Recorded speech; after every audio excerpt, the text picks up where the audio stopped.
dear Democrats, you lost. You lost the White House, you lost the Senate, you lost the House of Representatives. All three levers of government. It's time to put on your big boy pants and deal.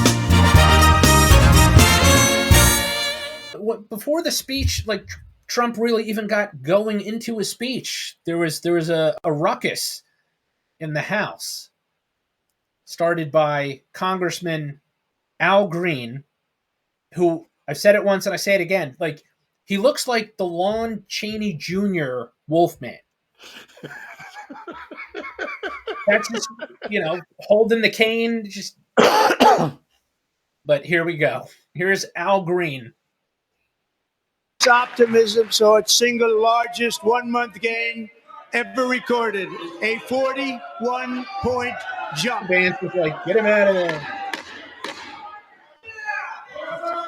Members are directed to uphold and maintain decorum in the House and to cease any further disruptions. That's your warning.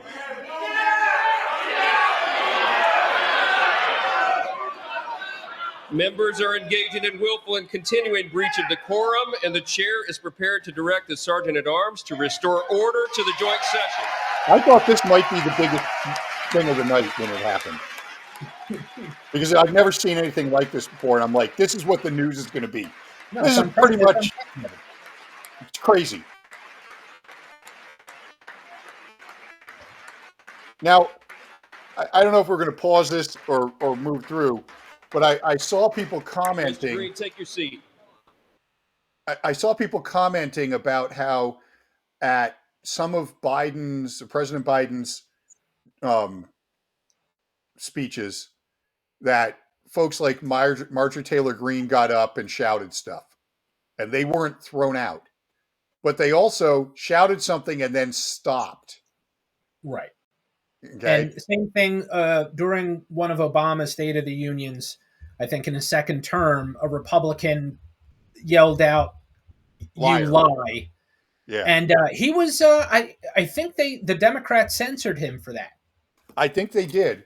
And that was he just made one comment, right, and sat down. He didn't stand up, shaking his cane at the president, yelling at him. He stood up and shouted, okay, but the entire other side were jeering and shouting out independently.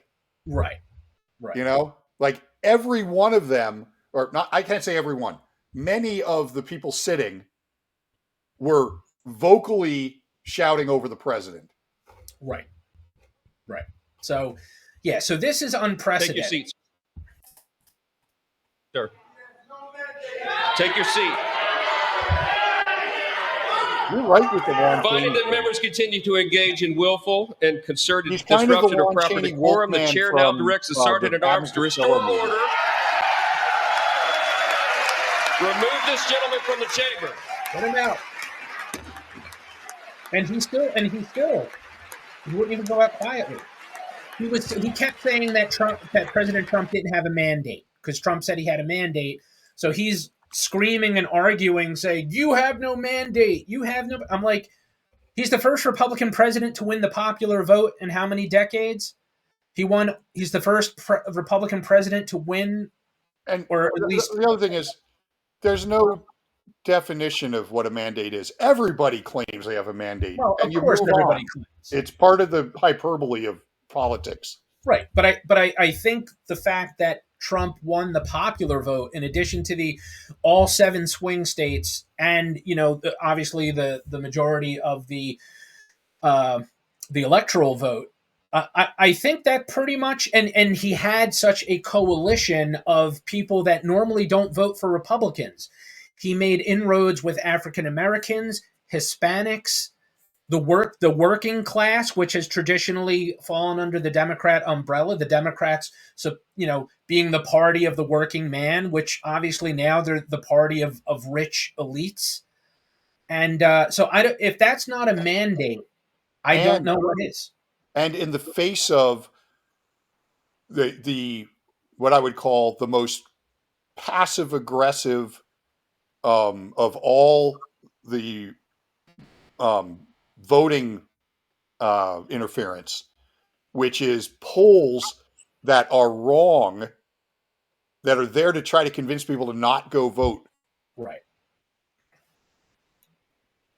Yeah, agreed. So, like I said, if that's not a mandate, I don't know what is. But to stand up and yell and shake your cane almost menacingly at the president of the United States that has been invited by the House, both chambers of both House chambers of Congress, to come speak, and to just stand up and start yelling at the president, who at that point you can't even argue he said anything offensive.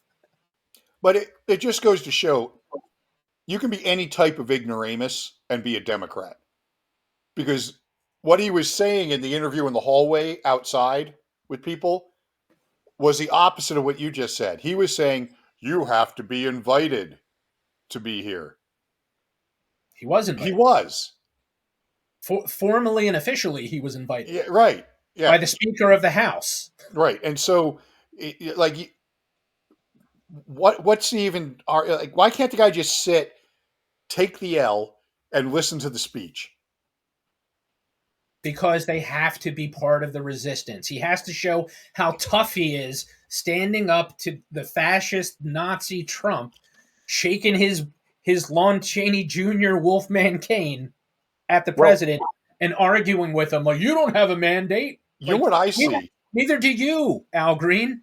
We've always, up till this election happening, the Democrats had viciously strong inside their party leadership. Everybody towed the line. Oh, okay. Yeah. They never expected to lose like this. Nope. And they have lost all of that discipline of leadership within their party.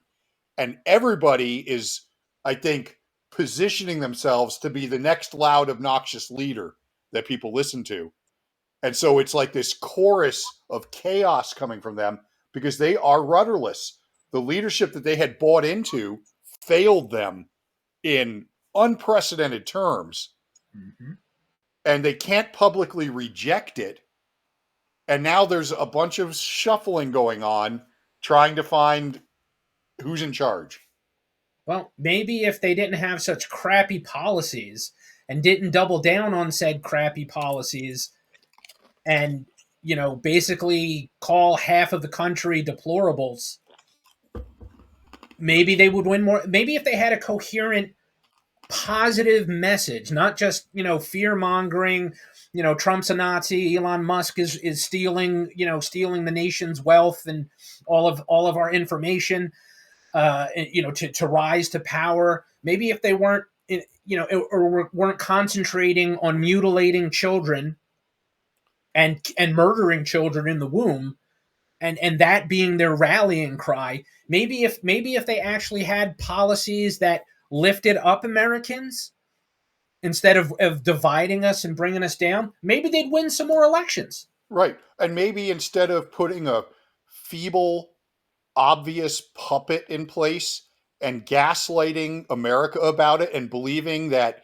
everything will be just fine even if they go that far. Everything about it is crazy. Yeah. Everything. They have nobody to blame but themselves for their losses. The difference is, and somebody I knew long ago when Obama won his second term made a comment on social media along the lines of, "Dear Republicans, you lost. It's time to put on your big boy pants and, deal with reality." Well, what goes around comes around. Guess what?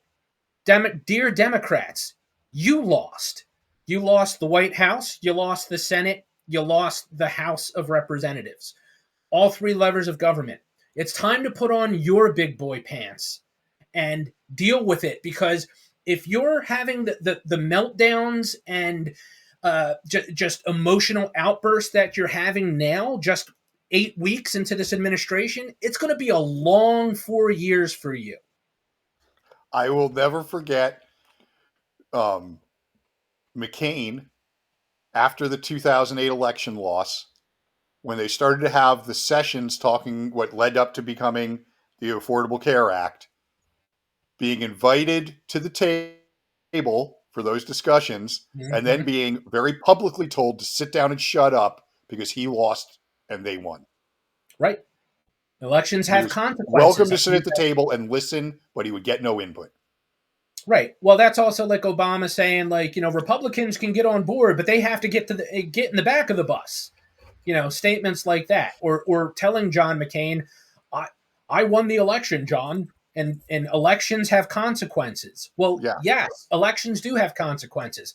I had to live through the 4 years of the Biden regime, dismantling our country, opening our borders, yet was I going apoplectic and yelling and screaming and carrying on and trying to dehumanize the Democrats or people that happen to think differently than me? No. I can disagree with them strongly. I can make the case, well, this is why I believe what I believe, and you're free to believe what you want and vote the way you want. I'm not going to, I may disagree with you. I may say it's stupid, but I'm not going to attack you. I'm not going to attack your humanity or attack your motives or try to destroy your ability to put food on your kid's table because you disagree with, because I disagree with you, I'm a Nazi, or I'm a fascist, or I forget what I am at this point. Republicans, conservatives in general, even forget Republicans, conservatives, anyone who disagrees, even in part, with the Democrat worldview. And we've seen certain Democrats have even said on certain things like, yeah, well, I'm not really down with that, to have the rest of the Democrat Party turn on them like a rabid dog until they came crawling back in acquiescence. And then they go so far, they create hate speech, which is just rebranding heresy laws. And who gets to define hate speech, Bill? But the way they're doing it, they're defining it as heresy to what they worship. Exactly. They're the party in power, the party that or the party that was in power, the party that claims to be liberal, to respect an individual's right, are the same ones that want to censor, deplatform, dehumanize anyone that disagrees with their worldview. Because who are we, Bill, the unwashed masses, to dare disagree with the enlightened, Ivy League educated, Martha Vineyard wine sipping Democrats? Well said. I'm just a schlub. What you see, actually, yes. If you do like what you see, actually click on that little like icon, and if you want to see and get alerts for more of our content, click follow. But make me earn it. If I'm up here and I'm just boring, then go into our chat and say, come on, give me a reason.